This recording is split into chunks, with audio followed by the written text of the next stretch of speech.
guys and dolls, and welcome back. Today I'm doing a companion video for the Breakfast Club lookbook that I uploaded a couple of days ago. A lot of you expressed interest in seeing the Claire Standish and the Allison Reynolds makeup tutorials, so I thought I would do this in a double feature for you. It's quite easy to do. Someone suggested that I do this in a sort of role reversal to the movie, where in the movie Claire gives Allison a make under. She takes the black shit off her eyes and all that.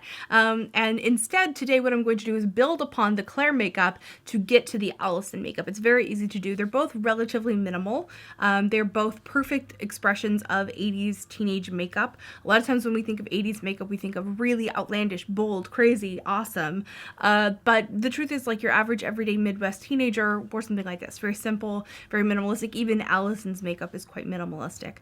So that is what I'm going to be doing for you guys today. Let me know if you enjoyed this video. Be sure to give me a thumbs up, and let's go ahead and get started with the look. First things first is to create a canvas for us to work with. Now, I don't want to actually use a whole lot of foundation and things like that, so I'm going to start out with some concealer. This is the Born This Way concealer from Too Faced in the shade Fair. And I'm just going to apply this places where my skin tends to have a little more redness than what I'd like. So I get like very red here, here.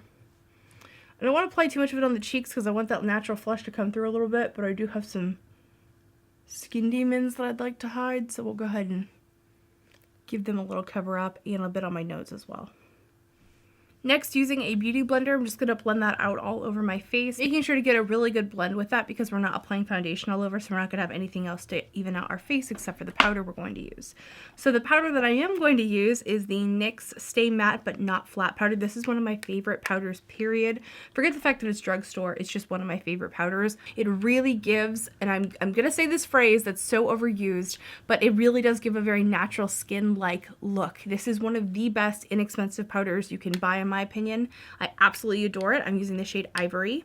I like to use a buffer brush to apply this, so I'm using this one from Urban Decay. This is the Contour Definition brush. It doesn't have to be this one. It's just the type of dense buffing type brush that I like. So what I will do is I will then take that all over my face, and I'm just going to apply it in a sheer fashion.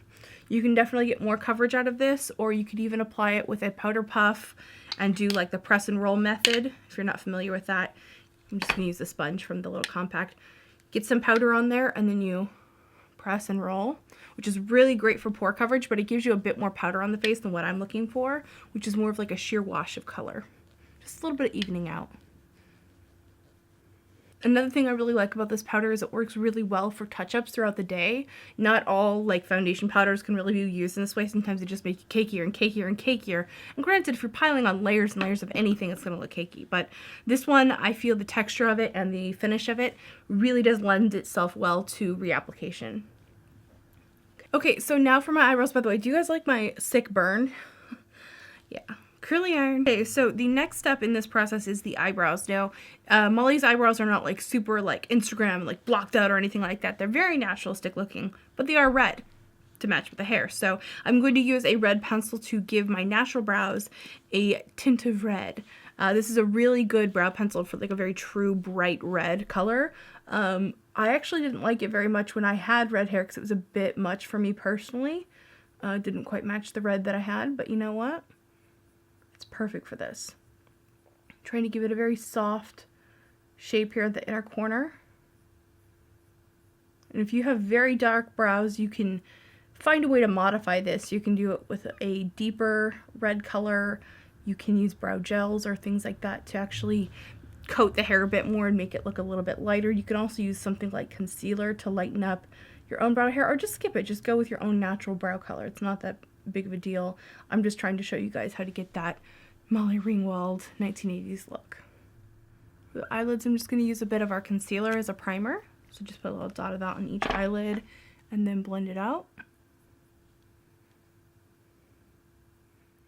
The eyeshadow look for this is extremely simple. I'm going to be taking a warm brown, like light tan color. This is Birkin from Anastasia Beverly Hills because I couldn't resist the irony of using an eyeshadow named after a high-end handbag for this look. But honestly, you probably have a million colors like this that would work just fine. You don't have to go out and buy this specific eyeshadow. I'm taking a big fluffy brush to apply this, and I'm going to apply this all over my lid.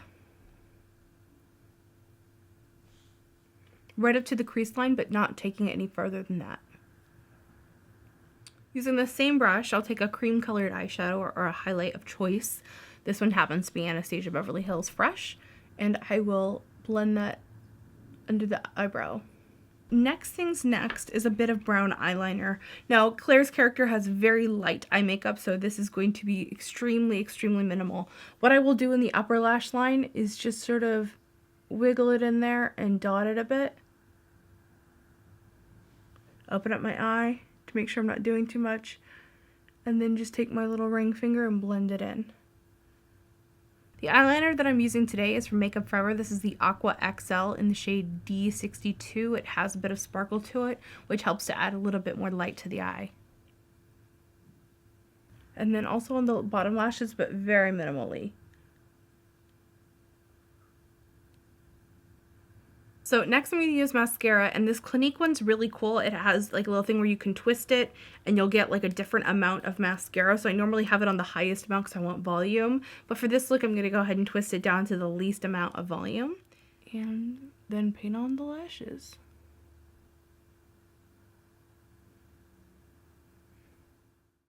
For blush today, I'm using Makeup Geek Bliss, which is one of my favorite blushes. It's very creamy peach. It's great for redheads. And I'm going to reuse that same brush we used for earlier with the powder foundation. Just sweeping this on the apples of the cheek, just to give ourselves a little bit of color. Okay, so for the lips today, her lip gloss or lipstick is very minimal. I'm going to be using this Pixie lip gloss or lip balm in, what shade is this? Natural Rose. I'm just going to put that on. And then she did have a gloss, so I'm going to layer on top of that a Tarte lip gloss called Exquisite.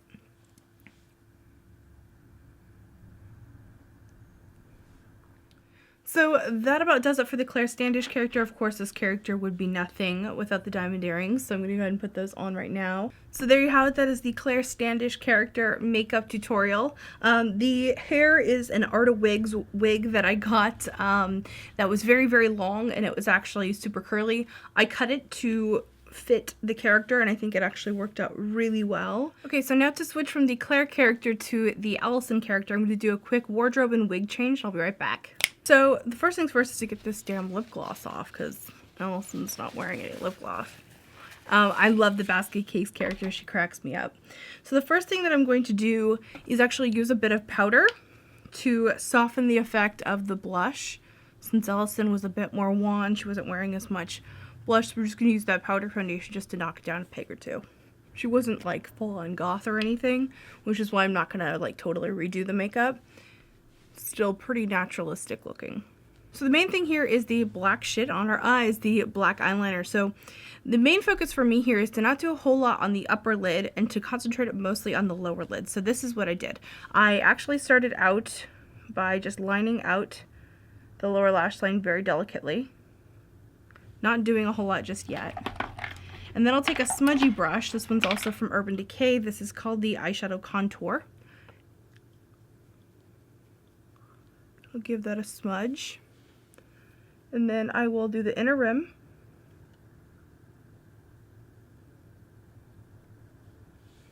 Make sure you get it all the way in there.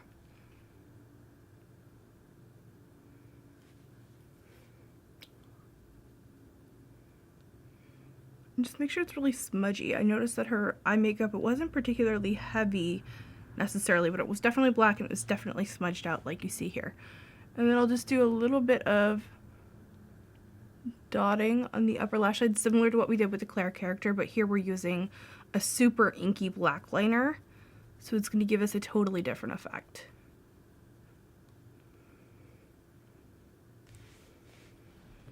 For Allison's lips, I'm going to use the same lip balm, but I'm not going to top it off with the gloss. And I'm just sort of